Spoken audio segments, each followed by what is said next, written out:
Hello guys, welcome to my channel, welcome to বদ্দা lifestyle. আশা করি সবাই ভালো আছো। বদ্দাটা ফ্রেশ আর নিউ ভিডিওতে তোমাদের সবাইকে স্বাগত। তো অনেকে কমেন্ট করে বলছিলে যে দাদা ওয়েবজি নিয়ে কিছু বলো, ওয়েবজি নিয়ে কিছু বলো, ওয়েবজি নিয়ে কোনো ভিডিও বানাও। তো তেমন কিছু তো বলার নেই বা আমি জানি না, তবে যেটুক জানি, যেটুক লাস্ট মিনিট সাজেশান বা লাস্ট মিনিটের একটুখানি জ্ঞান বলতে পারো, সেই সব নিয়ে আজকে একটা ভিডিও করবো, ছোট্টখাটো ভিডিও করব। তো শুনতে পারো, আশা করি হেল্পফুল হবে। তো চলো আর বেশি ভাটনা হোক, আজকের ভিডিও শুরু করা যাক। তো বসে পড়েছি নিজের চেয়ারে তোমাদের একটুখানি পিক আপ দেওয়ার জন্য। এতদিন ধরে প্রচুর কষ্ট করেছো, প্রচুর পড়াশোনা করেছো, অনেকের ভিডিও দেখেছো। তো আমি এসেছি এখন লাস্ট টাইম একটুখানি তোমাদেরকে সাজেশন দেওয়ার জন্য, যে ওয়েস্ট বেঙ্গল জয়েন্ট খুব তাড়াতাড়ি পরীক্ষা হতে চলেছে। তো সেটা নিয়ে একটু কিছু কথা বলবো। মোটামুটি সবার ভিডিও দেখে তোমরা অলরেডি জানো কি করতে হবে কি করতে হবে না, তাও আমি একটু লাস্ট টাইম একটু ঝালাই করতে এলাম তোমাদের। প্রথমে তো জানো ওয়েবজিতে সব থেকে ইম্পর্টেন্ট হলো ম্যাথ, কারণ ম্যাথে 200 এর মধ্যে 100 শুধু ম্যাথেই থাকে। সে কারণে ম্যাথ একটু ইম্পর্টেন্ট বেশি। আশা করি ম্যাথের জন্য তোমরা 10 ইয়ার্স পিওয়াইকিউ অলরেডি সলভ করে ফেলেছো। এছাড়াও স্যাররা যেসব প্রবলেমগুলো করিয়েছে সেগুলোও করেছো। এর পাশাপাশি যেই অ্যাডভান্স থেকে তোমরা ম্যাথ করতে পারো, অন্তত পক্ষে 5 বছরের পিওয়াইকিউ তোমরা সলভ করে যেতে পারো, কারণ যেই মেইন থেকে মোটামুটি সরাসরি কমন আসে ওয়েস্ট বেঙ্গল জয়েন্ট এন্ট্রান্সে। তো এর জন্য তোমরা এই জিনিসগুলো করতে পারো। তো এবার বলি পরবর্তী হাফ ফিজিক্স কেমিস্ট্রি নিয়ে। তো ফিজিক্স কেমিস্ট্রির মধ্যে ফিজিক্সটা একটু টাফ, একটু ট্রিকি কোশ্চেন গুলো থাকে। ওটাকে একটুখানি টাইমটাকে নিয়ে ছেড়ছাড় করার জন্য ফিজিক্সটা ওরকম থাকে। তো সেটাই তোমরা ধ্যান দেবে ফিজিক্সের উপরে বেশি।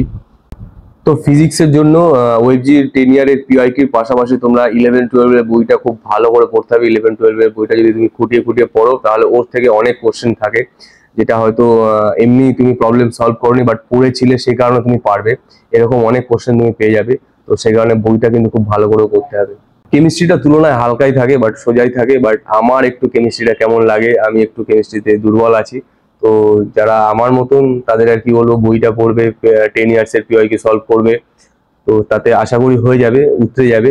আর যারা স্ট্রং তাদের তো কিছু বলাই নেই, কেমিস্ট্রি গতানুগতিক একই টাইপের কোশ্চেনই থাকে। তো কেমিস্ট্রি ওইভাবে বেরিয়ে যাবে, কেমিস্ট্রির অত চাপ নেওয়ার কিছু নেই।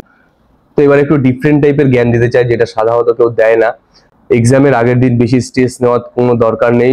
এক্সামের আগের দিন রাতে খুব ভালো 7-8 ঘন্টা মোটামুটি স্লিপ নেওয়ার চেষ্টা করবে, খুব সুন্দর একটা ঘুম দেবে, যেটা খুবই ইম্পর্টেন্ট। এর পাশাপাশি এক্সামের আগের দিন রাতে উল্টো পাল্টা খাবার কোনো রকমই খাবে না, মানে বাইরের খাবার যেটাকে বলে খাবে না।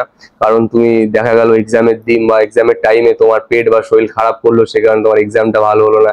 তো এই কারণে বাইরের খাবার, উল্টো পাল্টা কোনো খাবার, এটা অ্যাভয়েড করার চেষ্টা করবে। বাড়ির হালকা ফুলকা খাবার খাবে, এটা এক্সামের দিন সকাল অবধি মেনটেন করার চেষ্টা করবে। এক্সাম চলাকালীন সময় হয়তো বলতে পারে জল খাওয়ার জন্য, বাট আমি বলবো এক্সামের চলাকালীন সময়টা জলটাকে অ্যাভয়েড করতে পারে, জল না খাওয়াই ভালো। কারণ তুমি চাইবে না যে এক্সামের টাইমটা তোমার 5-10 মিনিট বাথরুমে নষ্ট হয়ে যাক। সে কারণে যদি তোমার ইম্পর্টেন্ট মানে জল দরকার হয়, তাহলে ক্লাসরুমের মধ্যে অবশ্যই জল থাকে, যে স্যার ম্যাম গার্ডে থাকে, তাদের ওখানে জলের ব্যবস্থা থাকে। তো চাইলে ওখান থেকে খেতে পারো, বাট নিজের জলের বোতল নিয়ে যাওয়ার দরকার নেই। অনেক সেন্টারে আবার জলের বোতল অ্যালাউ করে না, বিভিন্ন রকম জলের বোতল অ্যালাউ করে না, তো না নেওয়ার চেষ্টা করবে।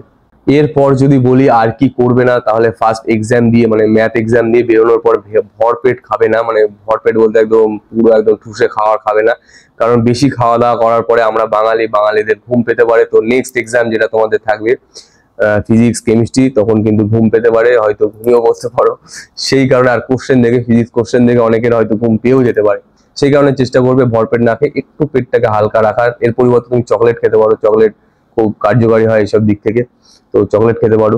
আর ম্যাথ এক্সাম দিয়ে এসে বেরিয়ে এক্সাম নিয়ে একদমই টেনশন করবে না, যে ম্যাথ এটা করতে পারিনি, ওটা করতে পারিনি, এটা একবার একটু মিলিয়ে নিই, এটার অ্যান্সারটা ঠিক আছে কিনা, এইসব স্ট্রেস নেবে না। এইসব চিন্তা বাদ দিয়ে একটা সুন্দর গান শুনতে পারো, চোখ বন্ধ করে 2-5 মিনিট 10 মিনিট একটু বসে থাকতে পারো, বা যার সাথে তুমি গেছো তাদের সাথে একটু গল্প করতে পারো, বা নেক্সট যে এক্সাম তোমার আছে ফিজিক্স কেমিস্ট্রি সেটা নিয়ে একটু আলোচনা করতে পারো।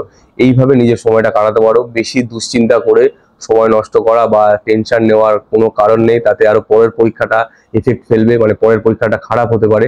তো এইসব জিনিসগুলো করবে না। তারপর নেক্সট এক্সাম দিয়ে বেরোনোর পর তোমাকে আর কেউ আটকাবে না, তুমি যা খুশি তাই খেতে পারো, যা খুশি তাই করতে পারো, যেখানে খুশি যেতে পারো, তোমার আর কোনো কিছুতে বাধা নেই।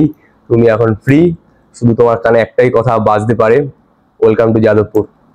তো আশা করি আমার এই ছোট্ট সাজেশন, ছোট্ট জ্ঞান তোমাদের হয়তো কোনো উপকারে লাগতে পারে বা লাগবে।